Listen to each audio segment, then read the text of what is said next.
자, 여러분 안녕하세요. 카메거진 최정필 기자입니다. 저희는 오늘 현대자동차가 eGMP를 사용한 세 번째 모델인 아이오닉 9의 이 미디어 프리뷰 행사장에 나와 있습니다.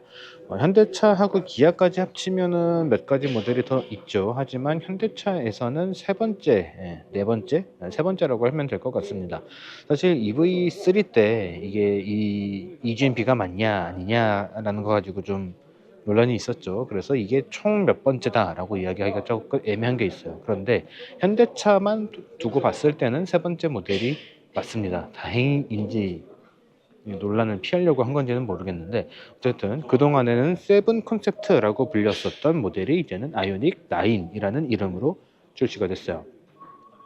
사실 콘셉트카 때 이름이 세븐이었기 때문에 이 차에 대한 모델명이 아이오닉 7이 되지 않을 것인가 라는 이야기가 굉장히 많았었는데, 내부적으로도 굉장히 많은 의견 충돌이 있었다고 합니다. 그래서 아이오닉 7이 될 것이냐 아니면은 아이오닉 9이 될 것이냐, 좀 싸움 아닌 싸움 논란이 좀 있었다라고 이야기를 하는데, 어쨌든 최종적으로는 아이오닉 9이라는 이름을 가지고 나오게 됐어요. 일단 전체적인 차의 크기를 보면은 굉장히 큽니다. 근데 크다라는 느낌들이 좀 생각만큼 들지는 않는 것 같습니다. 그렇게 되는 이유 중에 하나는 아마도 뒤로 쭉 길게 뻗어 나가는 그런 형상이 적용되어 있기 때문 아닐까, 이렇게 생각이 됩니다. 사실 세븐 컨셉트 때도 많이 좀 이야기가 나왔던 건데, 뒤쪽 부분에 이 라인이 굉장히 사이버틱하게 실제로 적용하기는 좀 쉽지 않겠다라는 그런 형태들이 좀 있었기 때문에 저도 그런 느낌들을 받았던 것 같은데, 이렇게 실차로 나오게 된 형태를 봤을 때도 그런 느낌들이 조금씩 좀 남아 있기는 하지만, 그 컨셉트카에서 느꼈었던 것만큼 우려할 정도는 아니다라고 생각이 돼요. 근데 그럼에도 차가 워낙에 길어요. 5m가 훌쩍 넘는 그런 크기. 휠베이스 같은 경우에도 3130, 3150, 3100이 조금 넘는 그런 크기를 가지고 있다 보니까 차가 전체적으로 굉장히 길다라는 느낌을 받게 됩니다. 하지만 그럼에도 웅장하다라고 느껴지지 않는 이유 중에 하나는 A필러가 좀 굉장히 크게 누워서 뒤로 쭉 길게 뻗어나가는 그런 차체 형상이 적용됐기 때문 아닐까라고 생각이 됩니다. 전체적으로는 그동안에 현대차가 계속해서 적용을 해오고 있었던 요 픽셀 라이트, 파라메트릭 픽셀의 디자인을 계속해서 적용을 해 나가기 때문 아닐까, 이렇게 생각이 됩니다. 최근에 여러 차들에서 꾸준하게 적용을 하고 있었던 심리스한 디자인을 픽셀로 다시 한번 재해석한 형태가 들어가게 됐고, 헤드램프 같은 경우 아래쪽에 들어가 있는데 현대차가 말하기로는 우리 한글의 미음에서 좀 영감을 받았다라고 이야기를 하고 있거든요. 사실 그 부분 같은 경우에는 현대차가 조금 말을 만들어낸 거 아닌가라는 생각이 좀 들긴 합니다. 조금 잘 안 보이긴 하는데 이 안쪽에도 전부 다 픽셀 형태로 이제 좀 안에 텍스처가 좀 들어가 있는 부분들이 있고요. 이렇게 약간 좀 핸드폰으로 따진다면은 낯신과 같은 핸드폰의 그런 형태처럼 조금 투명하게 보이는 그런 형태들이 좀 적용이 됐습니다. 그러면서 디자인적으로는 좀 매끄러운 그런 마감을 할 수 있게 됐고, 또 기능적으로는 센서들을 다 잘 배치를 할 수 있는, 원하는 자리에 배치를 할 수 있는, 디자인을 깨지 않으면서도 배치를 할 수 있는 그런 형태가 좀 적용이 된 것 같아요. 사실 아까 다른 차에서도 좀 보였던 건데, 이런 부분들이 좀 기스가 좀 잘 가는 것 같기는 합니다. 그래서 차가 좀 데미지를 입는 측면에 있어서는 좀 자유롭기 힘들 것 같다라는 생각도 들고, 특히 이런 부분들 같은 경우에도 지금 그냥 아크릴을 덧댄 것 같은 그런 느낌이거든요. 그냥 아크릴은 아니겠지만, 그렇게 되면은 이제 돌빵이라고 이야기를 하죠. 주행하다가 돌이 튀었을 때, 돌을 맞았을 때 그 데미지, 그런 것들을 좀 피하기가 쉽지 않을 것 같다라는 생각이 좀 듭니다. 옆에 잠깐 보시게 되면 저 차는 지금 램프가 들어와 있으니까 요 옆쪽에도 좀 램프가 들어오고 있어요. 이 부분 같은 경우에도 램프가 들어오고 있는데, 지금 이렇게 밝은 상태에서는 이게 그렇게 밝을까라는 좀 우려가 좀 들기는 합니다. 실제로는 훨씬 더 밝게 보이기는 할 텐데, 이게 과거에 LED뿐만 아니라 레이저가 들어간 차들도 좀 약간 좀 그런 느낌을 받을 때가 있었거든요. 그래서 저거는 실제로 야간에 도로에 나가서 좀 판단을 해 봐야 될 것 같아요. 휠의 디자인은 이제 항공기의 이제 터빈 엔진이죠. 제트 엔진의 터빈 이제 앞쪽에 있는 그 팬 부분을 형상화를 해서 차의 디자인을 만들었다라고 이야기를 하고 있습니다. 이 차의 전체적인 디자인을 만들 때 튜토릭이라고 이야기를 하던데 항공기 동체와 같은 매끄러운 형태를 차에다가 녹여내려고 했다라고 이야기를 하고 있고요. 그다음에 이 팬더 부분, 이 팬더 라인에 이렇게 들어간 부분들 같은 경우에는 현대차 내부적으로는 한복 같은 디자인이라고 이야기를 한다라고 하는데 왜 그런지는 잘 모르겠습니다. 사실 공감은 잘 안 되는데 그래서 좀 오프로드의 느낌보다는 조금 더 고급스러운 느낌. 이제 그러면서도 차체와 이제 팬더 부분을 정확하게 휠하우스 부분을 정확하게 구분을 해주는 그런 형태를 취하게 됨으로써 프리미엄을 강조를 하면서도 실용성도 같이 챙긴 그런 모습을 갖추려고 했다라고 생각이 듭니다. 뒤쪽을 조금 보여드리면은 뒤쪽에 지금 다들 하나씩 잡고 계셔서 요차로 말씀을 드려야겠네. 뒤쪽 디자인을 보시게 되면은 조금 독특한 느낌들이 좀 있죠. 사실 과거에 세븐 컨셉트 같은 경우에도 전체를 다 두르는 그런 램프가 들어가 있었는데 지금 이 차 같은 경우에도 이제 이렇게 디귿자로 이제 위쪽에 불이 안 들어서 그런 게 조금 티가 안 나실 수는 있는데 조금 디귿자 형태로 뚜껑을 쓰고 있는 듯한 그런 디자인이 적용이 됐습니다. 그러면서도 브레이크 등 이쪽 옆부분이 이제 방향 지시등이거든요. 그리고 이제 아래쪽에 후진등 이렇게 배치를 하게 되면서 좀 부분적으로 불이 들어오게 되는 그런 형상들을 만들어 놨습니다. 아마 저 위쪽 부분 같은 경우에는 브레이크를 밟으면 불이 들어오지 않을까 싶은데 이렇게 좀 형태를 나눠서 적용을 해주면서 컨셉트카에서 볼 수 있었던 그런 이질감 그런 것들은 좀 줄일 수 있게 된 것 같습니다. 근데 그러면서도 전체적으로 다 불이 들어왔을 때는 세븐 컨셉트카에서 볼 수 있었던 그런 우려스러운 모습들 좀 나올 수 있지 않을까라고 생각이 듭니다. 그러면서 아랫부분에도 램프 종류는 전부 다 이 픽셀 디자인을 적용을 해줘서 좀 컨셉트 디자인에 대한 기회는 좀 맞춰준 것 같다라고 생각이 됩니다. 트렁크를 여는 버튼은 이 버튼이에요. 이 버튼을 누르면은 전동으로 열리게 되는데 트렁크가 3열까지 다 펼쳐놨을 때도 트렁크 공간이 나쁘지 않게 좀 나오는 모습들이 있습니다. 그리고 지금 보이실 텐데 트렁크 공간이 거의 수직에 가깝게 내려오는 그런 형태가 적용이 되어 있거든요. 그러다 보니까 이 트렁크를 개방을 했을 때 이 서스펜션 부분, 이 부분이 굉장히 좀 배치를 하기 쉽지 않았을 것 같다라고 생각이 듭니다. 그래서 이런 부분들 보면은 깊게 파여진 부분들이 있거든요. 그래서 요거는 아마도 설계상, 마진상 이제 최대치에 가깝게 배치를 할 수밖에 없었던 그런 구조일 것 같습니다. 특히 아래쪽 부분이 살짝 좀 움직일 수 있게 되어 있기는 하지만 거의 맥시멈이거든요. 거의 고정이에요.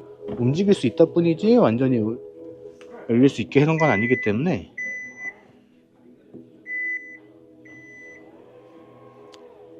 맥시멈에 가깝거든요. 그래서 이 부분에 대한 설계는 굉장히 쉽지 않았을 것 같다라는 생각이 들고 이거는 아마도 EV9을 먼저 생산을 한 이유 중에 하나도 되지 않을까 싶습니다. EV9에서 조금 더 스터디를 하고 양산을 해서 적용을 하면서 이 아이오닉 9에 적용을 하기 위한 스터디를 했다라고 생각이 돼요.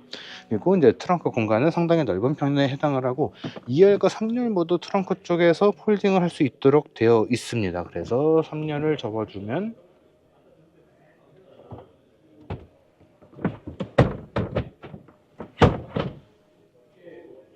훨씬 더 넓은 공간의 트렁크를 사용을 할 수 있도록 되어 있고 2열까지 접으면은 약간 좀 광활하죠. 여기다가 이제 차박 매트 같은 거 깔고서 주행을 하게 되면 주행은 아니겠죠. 차박 매트 같은 거를 깔게 되면은 굉장히 넓은 공간을 활용할 수 있는 그런 환경이 갖춰지게 될 것 같습니다. 그러면서 뒤쪽에 트렁크 공간을 조금 더 여러 가지로 사용할 수가 있도록 해주는 이런 충전 포트라든가 콘센트라든가 이런 것들도 배치가 되어 있기 때문에 공간의 활용을 좀 잘 하려고 한 그런 느낌들을 확실하게 받을 수 있을 것 같아요. 트렁크 뒤쪽에는 이제 아래쪽에는 약간의 더 추가적인 수납 공간들이 들어가 있고 일반 소화기 ABC 차량용 소화기가 더 들어가 있네요. 3열 같은 경우에는 이렇게 전동식으로 다시 올려줄 수가 있는데 2열 시트 같은 경우에는 손으로 올려줘야 되는 그런 부분들이 좀 있습니다. 그래서 이런 부분들은 참고로 알고 계시면 좋을 것 같아요. 아무래도 3열이 조금 더 쓰기 쉽지 않은 부분들이 있다 보니까 이렇게 해준 것 같고 2열 같은 경우에는 이렇게 문을 열면은 바로 들어갈 수 있게 되어 있으니까 이런 부분들을 좀 참고를 한 것 같습니다. 실내는 3열부터 하나씩 앞으로 가보도록 할게요. 일단 3열에 타보면은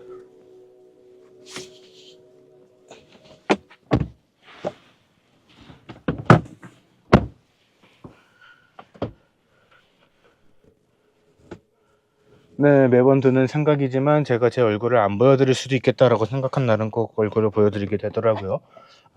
중요한 건 아닌데, 어쨌든 3열에 앉아서 가장 놀랐던 것 중에 하나는 무릎 공간과 함께 머리 공간에 대한 여유가 굉장히 크다라는 겁니다. 특히 머리 공간에 대한 여유가 좀 인상적인데, 차가 좀 길게 뻗어가기 위한 그런 형태를 만들면서도 공기저항 계수는 0.259라고 하는 CD 값을 충족을 시켰거든요. 이거는 이만한 크기의 대형 SUV에서는 사실 좀 충족하기 쉽지 않은 그런 형태예요. 그럼에도 불구하고 이런 것들을 해냈기 때문에 사실 지붕 라인이 굉장히 낮게 들어가지 않을까. 그렇기 때문에 실내 공간도 굉장히, 특히 머리 공간이 굉장히 적게 들어가지 않을까라는 생각들을 했었는데, 그런 것들 치고는 굉장히 여유가 있습니다. 지금 제가 덩치가 좀 하잖아요. 그럼에도 불구하고 이렇게 허리까지 꼿꼿하게 세웠음에도 불구하고 제 손 기준으로 주먹 하나가 그냥 들어가는 그런 정도의 머리 공간도 가지고 있고요. 지금 이제 2열 시트 같은 경우에는 이제 이쪽은 맨 뒤까지 당겨 놓은 상태고, 제 앞에 있는 거는 맨 앞으로 밀어둔 상태인데 공간의 차이가 꽤 많이 나게 됩니다. 그러면서 이런 것들을 좀 조절을 했을 때 3열 시트에도 충분히 앉아 있을 만한 그런 다리 공간과 무릎 공간, 물론 이렇게 되면 못 앉아요. 하지만 이렇게 배치를 하게 되면 충분히 앉을 수 있는 그런 공간들이 만들어지는 것들도 볼 수가 있습니다. 그러면서 이렇게 이쪽에도 등받이 조절을 할 수 있도록 해주는 그런 기능들이 들어가 있고요. USB-C 타입 충전 포트라든가 컵홀더까지도 충분하게 들어가 있는 그런 모습들을 볼 수가 있습니다. 마찬가지로 그 오른쪽에도 동일하게 들어가 있고, 2열 시트로 한번 넘어가 보도록 할게요. 자, 이번 2열 시트로 들어왔습니다. 2열 시트 같은 경우에도 아까 제가 3열 시트에서 보여드렸던 그 배치 그대로 시트 등받이만 펼쳤거든요. 근데 여기서도 머리 공간이 굉장히 넓어요. 여기서 등받이 각도를 조금 더 세울 수도 있는데, 이렇게 세웠다 하더라도 머리 공간이 굉장히 넓습니다. 그러면서도 이 윗부분, 이 썬루프가 있는 부분까지 고려를 하게 된다면 훨씬 더 넓은 공간들을 확인을 하실 수가 있어요. 무릎 공간 같은 경우에도 최대한 앞으로 당긴 상태임에도 불구하고 이 정도면은 나쁘지 않은 공간이라고 생각이 되거든요. 그런데 최대한 뒤로 밀었을 때는 굉장히 넓어요. 제자리를 뒤쪽으로 밀어보게 되면은 어우, 넓죠. 굉장히 넓은 공간들을 사용을 할 수가 있기 때문에 2열 공간에서도 굉장히 편안한 라운지의 느낌을 충분히 받을 수 있을 것이다 라고 생각이 됩니다. 그러면서 실내 이런 도어 트림 쪽 같은 경우에도 직선 그리고 곡선 이런 부분들이 계속해서 반복되는 그런 형태가 디자인적으로 적용이 되어 있거든요. 그러다 보니까 자극적이다 보다는 굉장히 편안한 느낌의 실내 인테리어 구성들이 계속해서 반복이 된다라고 좀 보시면 될 것 같습니다. 가운데 부분에 컵홀더를 겸하는 팔걸이 같은 경우에도 나쁘지 않는 그런 각도와 높이로 좀 배치가 되어 있고요. 앞쪽에 이렇게 공조 장치를 컨트롤하는 버튼들도 나쁘지 않게 배치가 되어 있습니다. 이 아래쪽에 있는 공간 같은 경우에는 이 안쪽과 같이 연결이 되어 있거든요. 요거는 1열에서 말씀을 드릴 수 있도록 할게요. 자, 1열로 들어왔습니다. 1열을 살펴보게 되면요, 일단 몇 가지 좀 눈에 들어오는 포인트 중에 제가 먼저 이야기를 하고 싶은 거는 전원 버튼이 이쪽으로 갔다라는 겁니다. 사실 그동안에 이제 기아도 그렇고 현대차도 그렇고 전기차를 하면서는 요 어딘가에 배치를 하거나 이런 부분들에 배치를 하거나 좀 여러 가지 부분들에다가 배치를 하려는 그런 시도들을 많이 보였는데, 이제는 이쪽에다가 배치를 하는 걸로 완전히 좀 방향을 잡은 것 같아요. 그러면서 요 파워 버튼의 형상을 조금 변경을 해준 부분들이 좀 있습니다.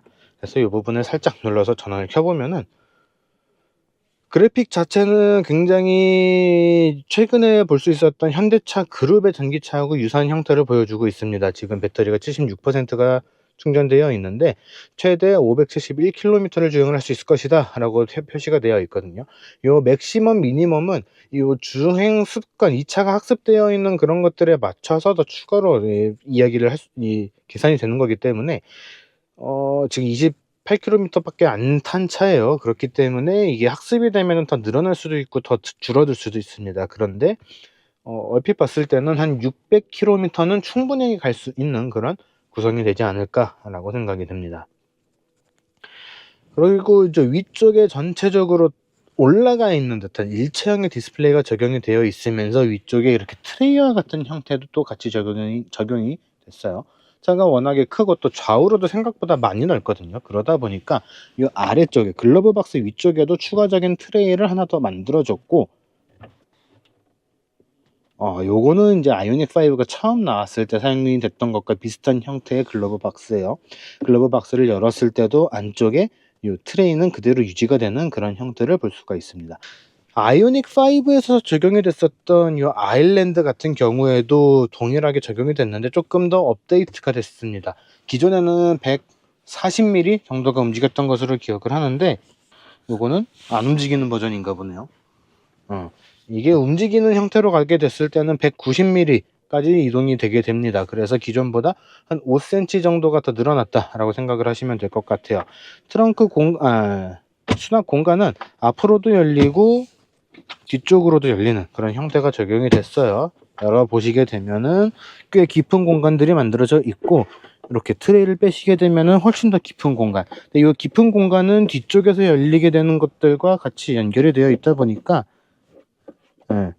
여러 가지로 좀 같이 긴 물건들을 보관할 수가 있는 그런 구성이 될 수 있을 것 같습니다. 그리고 지금 이 차 같은 경우에는 이 앞쪽이 막혀 있는데, 이게 아일랜드 움직이는 형태가 적용이 된 차 같은 경우에는 이 부분도 뚫려 있거든요. 그렇기 때문에 여러 가지로 활용을 할 수가 있는 그런 구성이 됐다라고 보시면 될 것 같습니다.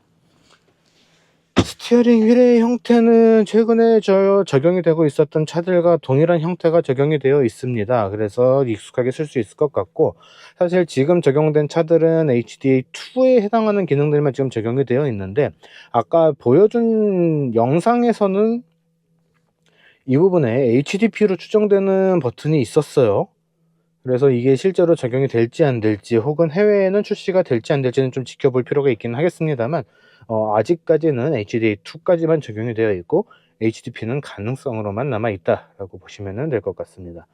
요 디지털 사이드 미러 같은 경우에는 기존보다 조금 더 차가 커졌기 때문에 그거에 맞춰서 여러 가지를 좀 더 변경을 했다라고 이야기를 합니다. BSM이라고 하죠. 블라인드 스팟 모니터링 시스템, 뭐 이런 거 같은 경우에는 기존은 이 안쪽에 경고등이 떴었는데 이 겉부분에 뜨도록 변경을 해줬다라고 이야기를 하고 있습니다. 버튼류 같은 경우에는 동일하게 적용이 되어 있는 것 같고요. 이 안쪽에 약간 좀 본드 같은 게 좀 그대로 남아있네. 요거는 아마 프리 프로덕션이니까 그렇습니다 라고 이야기를 할 것 같으니까 따로 이야기를 해보진 않도록 하겠습니다.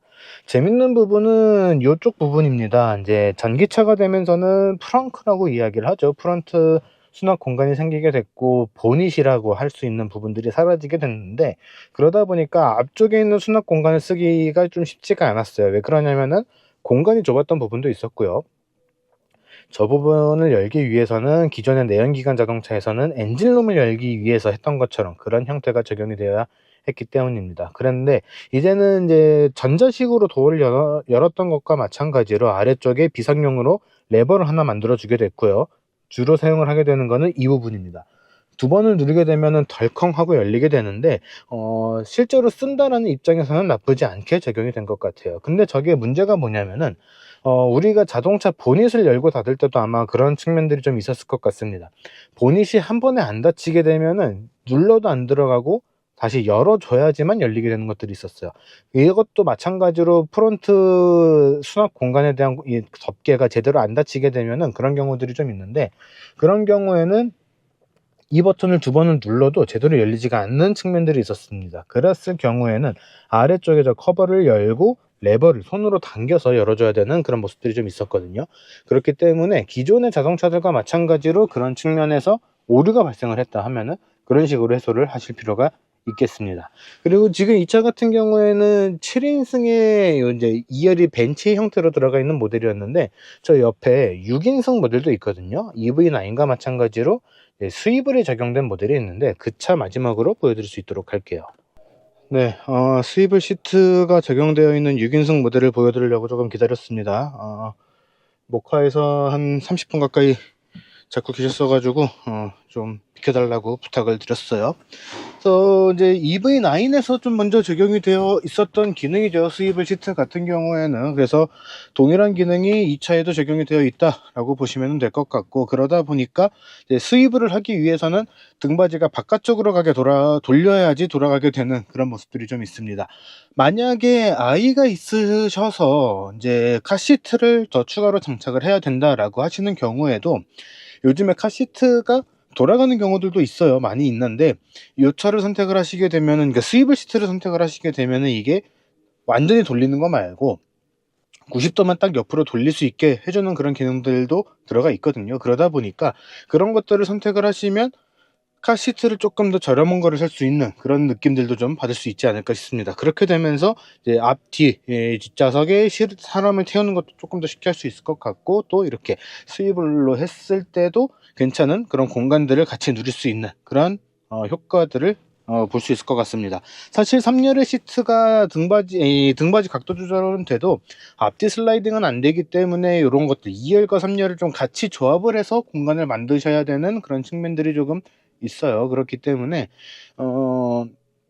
이거 스위블이 돼서 뭐 어떻게 쓸 수 있다는 거냐라는 생각을 하실 수도 있는데, 그런 것들에 대한 공간에 대한 배치, 활용을 어떻게 하느냐에 따라서 그런 것들이 좀 많이 달라진다라는 것들은 좀 알고 계실 필요는 있을 것 같습니다. 그래서 2열 시트가 이렇게 스위블이 되는 6인승을 선택을 하시게 되면은, 이제 지금은 돌려놨으니까 이제 팔걸이가 바깥쪽으로 가 있거든요. 그렇지 않을 때는 안쪽으로 팔걸이가 들어오게 되는 그런 공간들이 만들어지게 됩니다. 사실 이렇게 하면은 이쪽 부분이 그래도 팔걸이로서 사용을 할 수가 있는 그런 구성들이 되기 때문에 지금 이렇게 올려둔 것처럼 팔걸이를 올려두게 될 것 같아요. 근데 그렇게 되면은 가운데 팔걸이가 없어지기 때문에 조금 애매한 느낌들이 좀 생길 수 있을 것 같은데, 이런 것들은 좀 잘 조절을 하면서 쓰실 필요는 있을 것 같습니다.